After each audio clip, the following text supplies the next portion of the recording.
আসসালামু আলাইকুম রহমতুল্লাহি ওয়া বারাকাতুহ। মাইয়াতকে গোসল দেওয়ার নিয়ম হলো ছেলেরা ছেলেকে গোসল দেবে, মেয়েরা মেয়েকে গোসল দেবে। তবে সাতের নিচে হলে যে কেউ গোসল দিতে পারে। অন্যভাবে পুরুষ ব্যক্তি যদি ওসিয়তকৃত ব্যক্তি থাকে, উনি কাউকে ওসিয়ত করে যান যে উনি গোসল দিবেন, তাহলে উনি বেশি হকদার।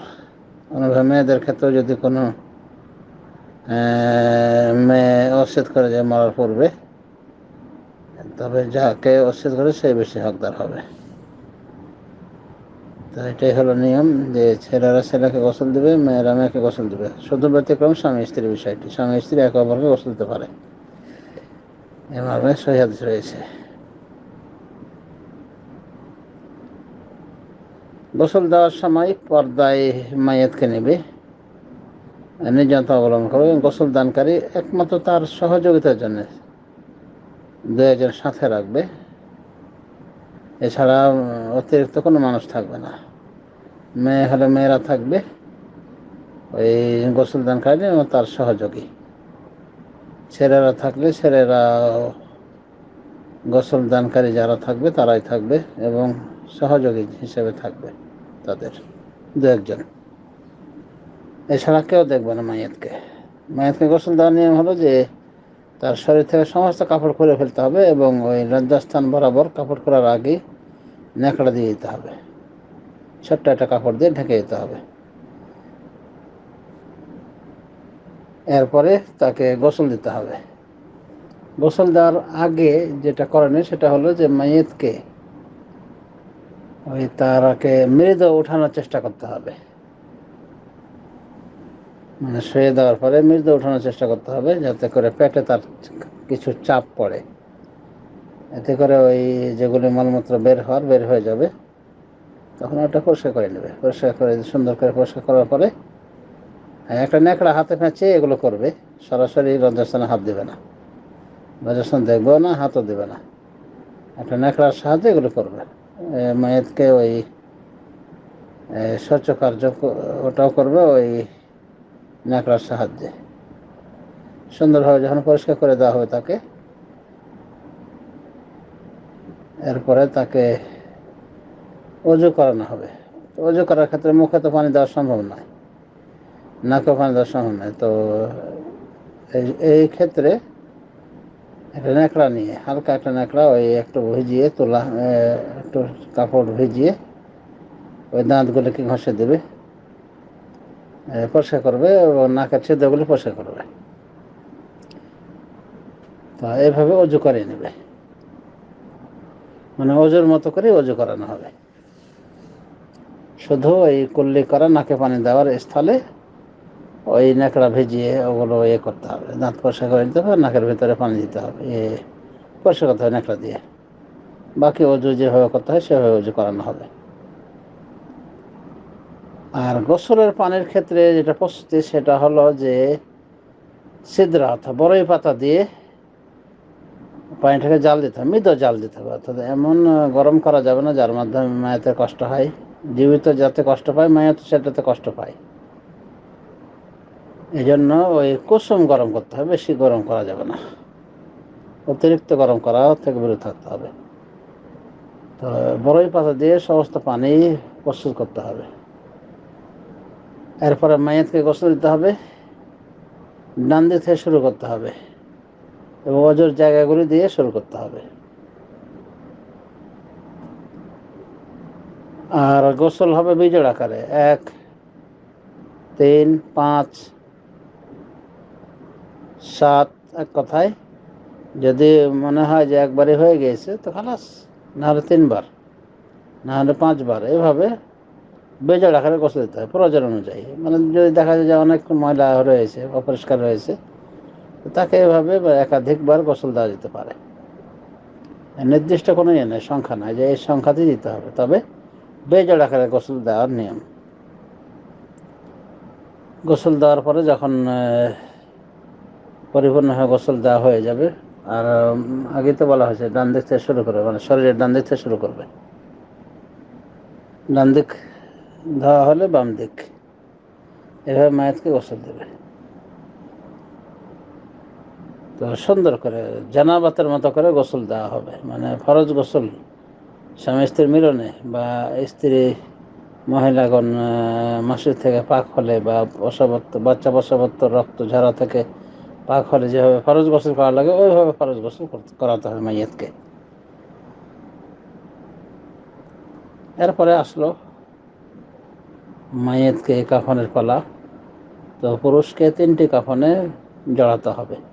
3টে কাফন বরাবর আকারে রেখে দেবে, মানে মাটিতে 3টে কাফনে মাইয়াতকে রেখে দেবে। এরপরে একটার পর একটা কাফন জড়িয়ে দিবে মাইয়াতের উপর। পুরুষদের ক্ষেত্রে এটা যথেষ্ট। জড়িয়ে দেবে এবং ওই মুখ বন্ধ করে দেবে, ওই মুখ চেহারা বন্ধ করে দেবে। এক কথায় কাফনের এই 3 কাপড় দিয়ে মাইয়াতকে পরিপূর্ণভাবে জড়িয়ে তাকে কভারেজ করে দিবে এবং ওই তার মাথার সামনে গিরা দিবে আর পায়ের নিচেও গিরা দেবে ওই কাফনে। এভাবে কয়েকটা গিরা আরও দেবে সারা লাশে, যাতে করে ওটা খুলে না যায়। আর মেয়েদের ক্ষেত্রেও 3টা কাফনই যথেষ্ট। এমনকি কিছু কিছু ওলামায়ে কেরাম মনে করেন যেহেতু সহিহ কোনো হাদিস নাই, রাসূলুল্লাহ সাল্লাল্লাহু আলাইহি ওয়াসাল্লাম থেকে স্পষ্ট কোনো সহিহ হাদিস পাওয়া যায় না, তাই তারাও 3টা কাফনে তাদেরকেও দাফন করা হবে। 3 কাফনে 3 কাফনে দাফন করা হলে পুরুষের মতো সহজ পদ্ধতি। তবে একটাকে লুঙ্গি বানাতে হবে, বাকি 2টা দিয়ে জড়িয়ে দিতে হবে। আর 5 কাফনের কথা হাসান বসরি থেকে এসেছে, অন্য কিছু তাবি থেকে এসেছে এবং একটি জয়ীফ হাদিস আছে। তো এই হিসাবে অনেক ওলামায়ে কেরাম মনে করেন যে মোস্তাহাব 5 কাফনে নারীদেরকে কাফন পরানো মোস্তাহাব। 5 কাফনের জায়গায় তখন ওগুলো কি কি হবে, যেমন পরনের লুঙ্গির মতো করে একটা পরাতে হবে, অন্যভাবে একটা হবে জামার মতো, একটা হবে খেমারের মতো, অর্থাৎ তার মাথাকে আবৃত করে দেওয়া হবে। আর বাকি 2 কাফন ওটা সোজা করে রেখে ওর ভেতরে জড়িয়ে দেওয়া হবে মৃত মহিলার লাশকে। তো আশা করি বিষয়টি বোধগম্য হয়েছে তখন। এরপর তাকেও একইভাবে ওই কাফনে জড়িয়ে দেবে। 3টে কাফন তো বুঝতেই পারলেন, মানে 3 টুকরা কীভাবে কী করতে হবে। একটা পায়জামার কাজ করবে বা সালোয়ারের কাজ করবে, একটা কামিজের কাজ করবে, একটা কী করে ওড়না, মানে এইভাবে ওই কেটে নিতে হবে কাপড়গুলিকে। আর বাকি 2টা লম্বালম্বিভাবে থাকবে, ওর ওপরে মাইয়াতাকে মানে মৃত মহিলাকে পেঁচিয়ে নিতে হবে। এরপরে ওকে ওই পুরোপুরি কাফনে জড়িয়ে নেওয়ার পরে মাথা বরাবর গিরে দিতে হবে, অন্যভাবে পাঁর দিকে গিরে দিতে হবে, অন্যভাবে সারা শরীরে বেজড় আকারে গিরা দিয়ে দিতে হবে, যাতে করে কাফনটা খুলে না পড়ে। তাই হলো কাফনের প্রস্তুতি। আর এখানেও ওই মানে একদম লোক কম থাকবে, যারা শিক্ষিত বা শিক্ষিতা তারাই থাকবে। অর্থাৎ মেয়ের কাফনের সময় মেয়ে কাফনদাতা থাকবে এবং তার সহযোগী 2-1 জন থাকবে, সবাই থাকবে না। পুরুষের ক্ষেত্রেও এরকম একান্ত প্রয়োজনীয় ব্যক্তিরা ছাড়া অন্যরা থাকবে না। এগুলি সব পর্দায় সম্পন্ন হবে। এরপরে জানাজা পড়তে হবে। জানাজার তারিখে তো আশা করি জানাই আছে। মৃত ব্যক্তি কেবলামুখী করে, পুরুষ হলে তার মাথা বরাবর, মহিলা হলে কোমর বরাবর দাঁড়াবে ইমাম, আর লাশ কেবলামুখী রাখা থাকবে উত্তর দক্ষিণ করে। ইমাম সামনে থাকবে, মুক্তাদিরা পিছনে থাকবে। এভাবে 3 কাতার হওয়া মুস্তাহাব, না হলে কোনো সমস্যা নাই। এরপরে জানাজার সালাত আদায় করবে। জানাজার সালাতের নিয়ম তো আশা করি জানাই আছে যে প্রথম তাকবীর দিয়ে আল্লাহু আকবার বলে ডাইরেক্ট সূরা ফাতিহা পড়বে, আউযু বিল্লাহি বিসমিল্লাহ সহ। এরপর ছোট একটা সূরা বা কোরআন কারিমে যে কোনো একটা মাঝারি আয়াত পাঠ করতে পারে। তাছাড়া সূরা ফাতিহা পাঠ করলেও যথেষ্ট হয়ে যাবে ইনশাআল্লাহ। তাহলে প্রথম তাকবীরে সূরা ফাতিহা, অন্য ছোট একটি সূরা বা মাঝারি আয়াত, এরপরে দ্বিতীয় তাকবীর দিয়ে দরুদ ইব্রাহিম পাঠ করবে, এরপর তৃতীয় তাকবীর দিয়ে মৃত ব্যক্তির জন্য দোয়া করবে, চতুর্থ তাকবীর দিয়ে সালাম ফিরিয়ে দেবে। মৃত ভাষীর দোয়া হিসেবে বেশ কিছু দোয়া আছে, যেমন বেশ কিছু দোয়া পাওয়া যায়, যেমন আল্লাহুম্মা গফির লাহু ওয়ারহামহু ওয়াআফিহি ওয়া'ফু আনহু ওয়া'আখির নুজুলাহু ওয়াসি মুদখালাহু ওয়াগসিলহু বিল মা'i ওয়াস-সালজি ওয়াল বারাদি ওয়ানক্কিহি মিনাল খাতায়া কামা ইউনক্কা আস-সাওবুল আবয়াদু মিনাদ দানাস وأبدله دارا خيرا من داره وأهلا خيرا من أهله وزوجا خيرا من زوجه وأدخله الجنة وأعيذه من عذاب القبر وعذاب النار। হ্যাঁ, এটা যদি মৃত ব্যক্তি পুরুষ হয়, মহিলা হলে আল্লাহুম্মা গফির লাহা ওয়ারহামহা ওয়াআফিহা ওয়া'ফু আনহা ওয়া'আকিম নুজুলাহা ওয়াসি মুদখালাহা, হা হা করে বলতে হবে। আর একটা দোয়া আছে, আল্লাহুম্মা গফির লিহাইয়িনা ওয়া মাইয়িতিনা ওয়া শাহিদিনা ওয়া গায়িবিনা ওয়া সাগীরিনা ওয়া কাবীরিনা ওয়া যাকারিনা ওয়া উনসানা। আল্লাহুম্মা মান আহইয়াতাহু ফাহইয়া আলাল ইসলাম ওয়া মান তাওয়াফাইতাহু মিন্না ফাতাওফাহু আলাল ঈমান। আল্লাহুম্মা লা তাহরিমনা আজরাহু ওয়া লা তুদিল্লানা বা'দাহু।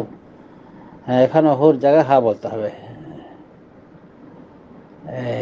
মহিলা মৃত ব্যক্তি হলে এভাবে আশা করা যায় যে কাফন কাফন কাফন তারপরে গোসল কাফন, অনুভাবে জানাজা, এরপর দাফনের কাজ সম্পন্ন হবে। দাফনকারী বলবে বিসমিল্লাহ ওয়া আলা মিল্লাতি রাসূলিল্লাহ বা বিসমিল্লাহ ওয়া আলা সুন্নাতি রাসূলিল্লাহ, এবং তাকে পায়ের দিক থেকে, কবরের পায়ের দিক থেকে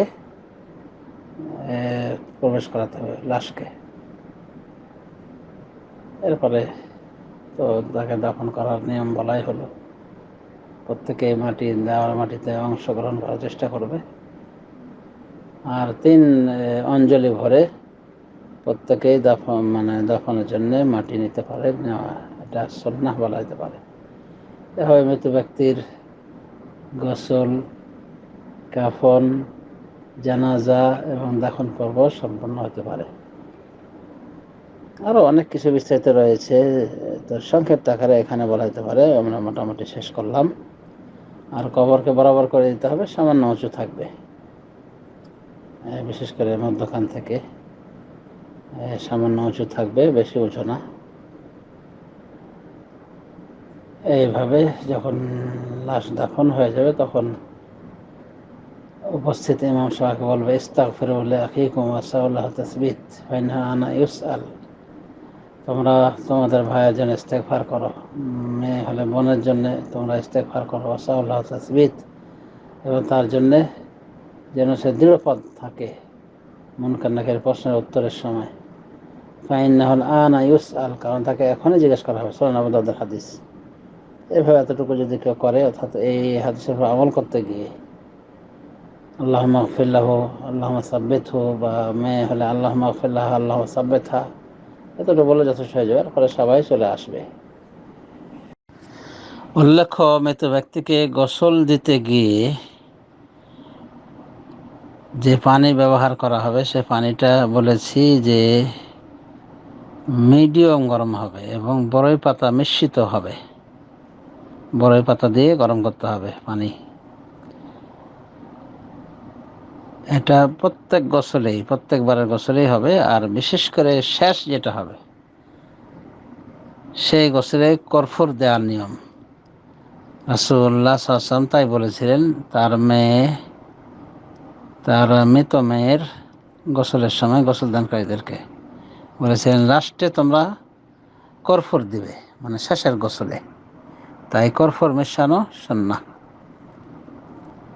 তো গোসলের ক্ষেত্রে আশা করি এতটুকু বলতে বাকি ছিল। আরেকটা বিষয়, যে মৃত ব্যক্তিকে তার জানাজা যখন কমপ্লিট হবে, জানাজা তো সালামের মাধ্যমে হবে। সালামটা কিন্তু দুইভাবে দেওয়া যায়। একটা হলো একদিকে সালাম, শুধু ডান দিকে, আর একটা হলো ডানে বামে। তো আমার দেশে ডানে বামেই চালু রয়েছে, সেই হিসেবে ডানে বামে সালাম দেওয়া যেতে পারে, যদিও উত্তম হলো ডান দিকে সালাম দেওয়া। তবে দুটাই দলিল সম্মত। শেখ আলবানী তার আহকামুল জানায়েজে দুটোর কথাই বলেছেন। তবে আরব দেশে এক সালাম দেওয়া হয় জানাজার সালাতে। এই ছিল সালাম বিষয়ে কিছু কথা। আর মাইয়েতকে উত্তর দক্ষিণ করে কবরে শোয়ানোর সময় এখানে কিন্তু একটা প্রসিদ্ধ গলত রয়েছে এবং এটা আম হয়ে রয়েছে এই গলতটা। সেটা হলো যে মৃত ব্যক্তিকে চিৎ করে শোয়াই দেওয়া হয়, এরপরে তার ঘাটটাকে কেবলা দিয়ে ঘুরিয়ে দেওয়া হয়। না আল্লাহ মাইসির, এটা ঠিক না। আউযুবিল্লাহ, এটার সঠিক পদ্ধতি না, বরং সঠিক পদ্ধতি হলো মৃত ব্যক্তিকে ওইভাবে শোয়ানো হবে যেভাবে আমাদের ঘুমের সময় শোয়া সুন্নত। ঘুম যাওয়াকালীন বিছানায় আমরা যে যাই সেখানে সুন্নত হলো কি, অনেকগুলো সুন্নত হয়, তার ভিতরে এটা হলো যে আমরা ডান কাঁধে শুইব। তো ডান কাছে শোয়াটা এটা একটা মানে ঘুমের কাইফিয়ত। আর এই ঘুমটা হলো ছোট মৃত্যু, মৃত্যুর ভাই। তো এটাই হলো নিয়ম যে লাশটাকে ডান কাঁধে শুইয়ে রাখতে হবে। এমন না যে তাকে চিৎ করে শোয়ে ঘাড় বাঁকা করে কেবলামুখী করতে হবে, না এটা নয়, বরং পুরোটাই তাকে কেবলামুখী করে শুইয়ে দিতে হবে। এভাবে উত্তর দক্ষিণ করে কেবলামুখী করে শুয়ে দিতে হবে পরিপূর্ণভাবে। তো এখানে কিন্তু ভুল হয়ে থাকে, এই ভুল জঘন্য মূর্খতা ছাড়া আর কিছু না। এবং এর উপরে ইজমাউল মুসলিম, মুসলমানদের ইজমা রয়েছে বলে ইমাম ইবনে হাজম দাবি করেছেন। তিনি বলছেন এইভাবে মুসলমানদের কবর দেওয়ার তরিকা চলে আসছে নবী সাল্লাল্লাহু আলাইহি ওয়াসাল্লামের যুগ থেকে অদ্যাবধি। তো এটাই হলো সুন্নাহ সম্মত তরিকা, সহি তরিকা, যে মাইয়েতকে ডান কাঁধে শোয়ানো হবে, মানে পুরোটাই সশরীরে কি থাকবে, কেবলামুখী থাকবে। আর আমাদের দেশের ওই তরিকা বর্জনীয় এবং এটা ভুল। আল্লাহ আমাদের সংশোধন করার তৌফিক দান করুন, আমিন। ওয়া সাল্লাল্লাহু আলা নবিয়িনা মুহাম্মদ ওয়া আলা আলিহি ওয়া সাহবিহি আজমাইন। আরেকটি বিষয়, মাইয়াতের জন্যে যদি সুন্নাহ সমস্ত দোয়াগুলি করা সম্ভব না হয়, যদি না জানে কেউ, তাহলে নিজের মাতৃভাষায় দোয়া করবে, সমস্যা হবে না ইনশাআল্লাহ। যেমন বলবে আল্লাহ তাকে ক্ষমা করুন, রহম করুন, জান্নাত দানে ধন্য করুন, বা যেভাবে সে পারে তার ভাষায় এক কথা মেয়েদের জন্য দোয়া করবে। নিজের ভাষাতে হলো দোয়া করতে পারবে, অসুবিধা নেই ইনশাআল্লাহ। তো এই ছিল সংক্ষিপ্ত আকারে মৃত ব্যক্তিকে গোসল, তার কাফন পরানো, তার জানাজা পড়ানো এবং তাকে দাফন করানো। আল্লাহ রাব্বুল আলামিন আমাদের সবাইকে হসনুল খাতিমা দান করুন, সুন্দর মৃত্যুর তৌফিক দান করুন, আমিন। ওয়া সাল্লাল্লাহু আলা নবিয়িনা মুহাম্মদ ওয়া আলা আলিহি ওয়া সাহবিহি আজমাইন।